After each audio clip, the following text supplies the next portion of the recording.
Shalom. Kitab Efesus penuh dengan Injil dari awal sampai akhir.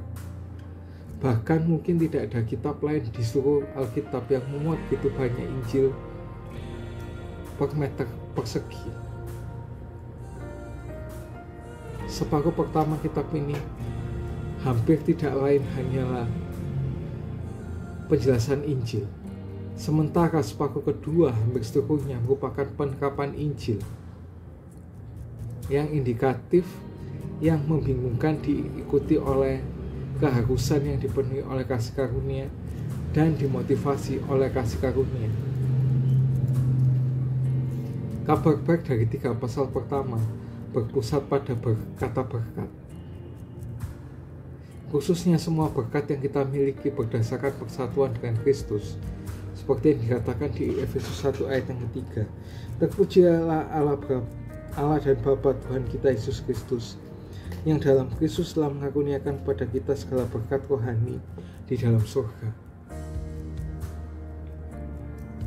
Kita dipilih dalam Dia, seperti yang katakan di Efesus 1 ayat yang keempat. Sebab di dalam Dia Allah telah memilih kita sebelum dunia dijadikan supaya kita kudus dan tidak bercacat di hadapannya. Lalu kita juga diangkat menjadi anak di dalam Dia, seperti yang ada di Efesus 1 ayat yang kelima. Dalam kasih Ia telah menentukan kita dari semula oleh Yesus Kristus untuk menjadi anak-anaknya sesuai dengan kerelaan dan kehendaknya, sehingga kita memiliki penebusan di dalam Dia, seperti yang dikatakan di Efesus 1 ayat yang ke-7. Sebab di dalam Dia oleh darahnya kita beroleh penebusan, yaitu pengampunan dosa yang menurut kekayaan kasih karunia-Nya. Dan juga kita memiliki warisan di dalam Dia, seperti yang ada di Efesus 1 ayat yang 11. Aku katakan di dalam Kristus, karena di dalam Dialah kami mendapat bagian yang dijanjikan. Kami yang dari semula ditentukan untuk menerima bagian itu sesuai dengan maksud Allah di dalam segala sesuatu bekerja menurut keputusan dan kehendaknya. Dan di dalam Kristus Allah membawa seluruh alam semesta kepada penggenapannya, seperti yang ada di Efesus 1 ayat yang 10. Sebagai persiapan kegenapan waktu untuk mempersatukan di dalam Kristus kepala segala sesuatu, baik yang ada di surga maupun yang ada di bumi.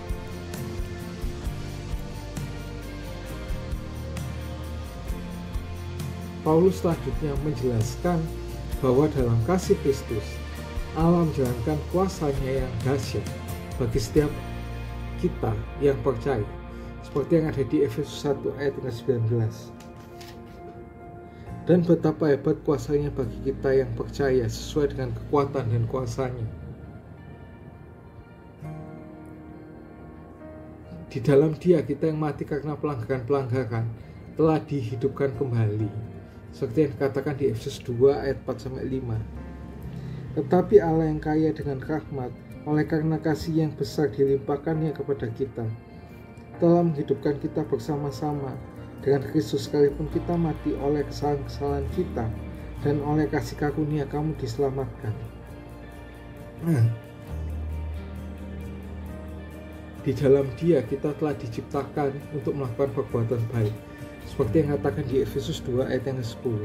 Karena kita ini buatan Allah, diciptakan dalam Kristus Yesus untuk melakukan pekerjaan baik yang dipersiapkan Allah sebelumnya. Ia mau supaya kita hidup di dalamnya.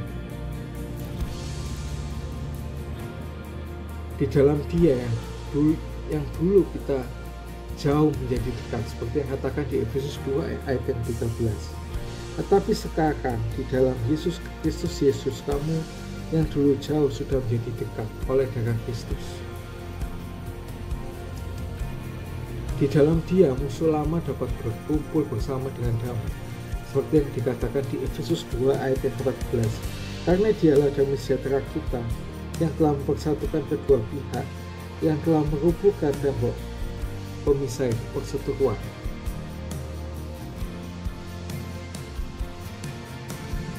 Di dalam Dia kita semua dibangun bersama menjadi tempat kediaman Allah, seperti yang ada di Efesus 2 ayat yang 22. Di dalam Dia, kamu juga turut dibangunkan menjadi tempat kediaman Allah di dalam Roh.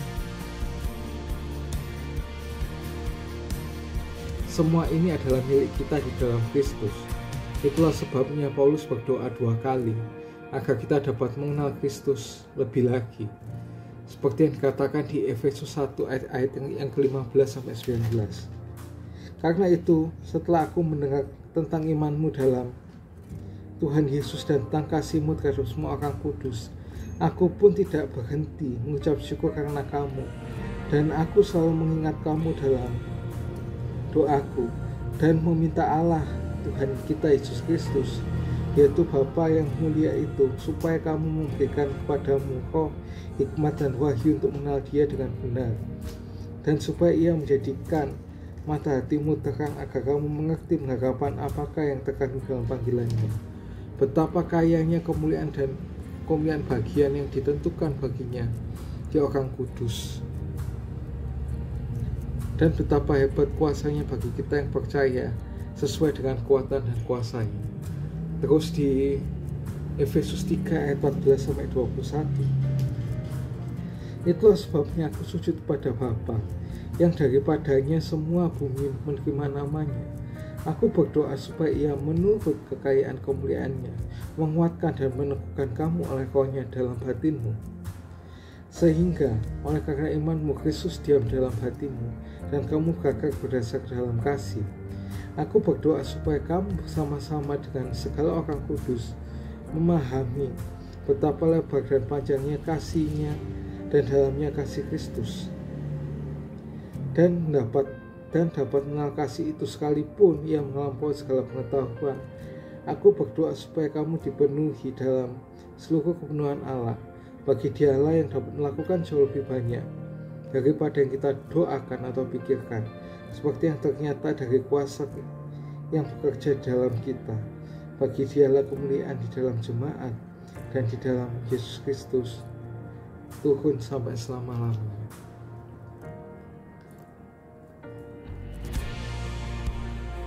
Di dalam Dia kita menemukan kasih yang lebar dan panjang dan tinggi dan dalam, seperti yang katakan di Efesus 3 ayat 18 tadi. Aku berdoa supaya kamu bersama-sama dengan segala orang kudus dapat memahami betapa lebarnya dan panjangnya dan tingginya kasih-Nya dalam Kristus.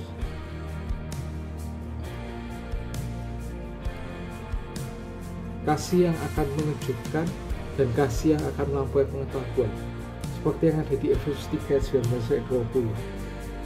Dan dapat mengenal kasih itu sekalipun Ia melampaui segala pengetahuan.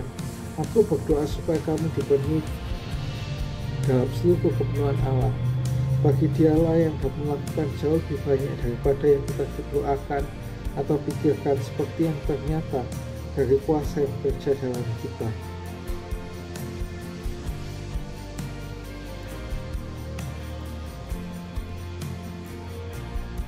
Injil yang mulia di baku pertama kitab ini tidak memudar ke latar belakang di baku kedua. Sebaliknya, kita melihat bahwa kabar baik dari pasal 1-3 memungkinkan dialami dan diinginkan perintah-perintah yang baik dari pasal 4-6. Karena itu, sebagai orang terkasih Allah, kita menanggalkan palsuan, kemarahan yang tidak benar, pencurian, perkataan tidak sehat, dan kepahitan.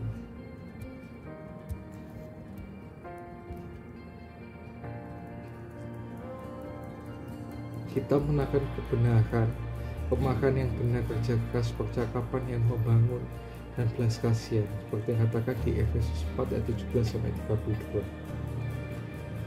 Karena kasih pada Kristus, istri harus tunduk pada suami mereka, seperti yang ada di Efesus 5 ayat 22. Hai istri, tunduklah kepada suamimu seperti pada Tuhan. Anak-anak menghormati orang tua mereka, seperti yang katakan di Efesus 6 ayat 1. Hai anak-anak, taatilah orang tuamu di dalam Tuhan, karena haruslah demikian. Dan juga hamba-hamba menaati Tuhan mereka, seperti yang katakan di Efesus 6 ayat 5. Hai hamba-hamba, taatilah Tuhanmu yang di dunia, dengan takut dan gentar dan dengan tulus hati, sama seperti kamu taat kepada Kristus.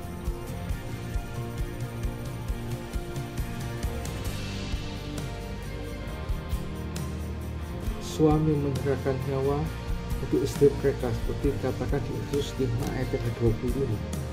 Hai suami, kasihlah istrimu sebagaimana Kristus mengasihi jemaat dan telah menyerahkan dirinya baginya. Dan juga ayah mengajar anak-anak mereka di dalam Tuhan seperti yang ada di Efesus 6 ayat 4. Dan kamu bapak-bapak jangan bangkitkan amarah di dalam hati anak-anakmu, tapi didiklah mereka dalam ajaran dan nasihat Tuhan.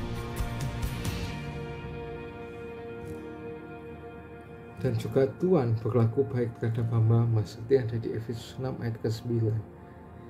Dan kamu tuan-tuan berbuatlah demikian juga terhadap mereka dan jauhkanlah ancaman. Ingatlah bahwa Tuhan mereka dan Tuhan kamu ada di surga dan ia tidak memandang muka.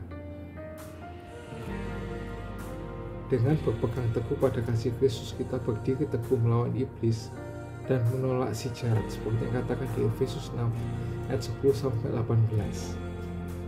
Di dalam Kristus kita telah menjadi kudus dan dalam Kristus kita dapat bertumbuh ke dalam kekudusan. Berbahagialah siapa orang yang mendengar firman Tuhan, merenungkannya, menyimpan dalam hatinya, bakal melakukannya dalam kehidupan sehari-hari, ya seperti orang yang membangun rumah di atas batu, dan apabila ada angin yang menerjangnya, rumah itu tidak akan roboh. See you and God bless you.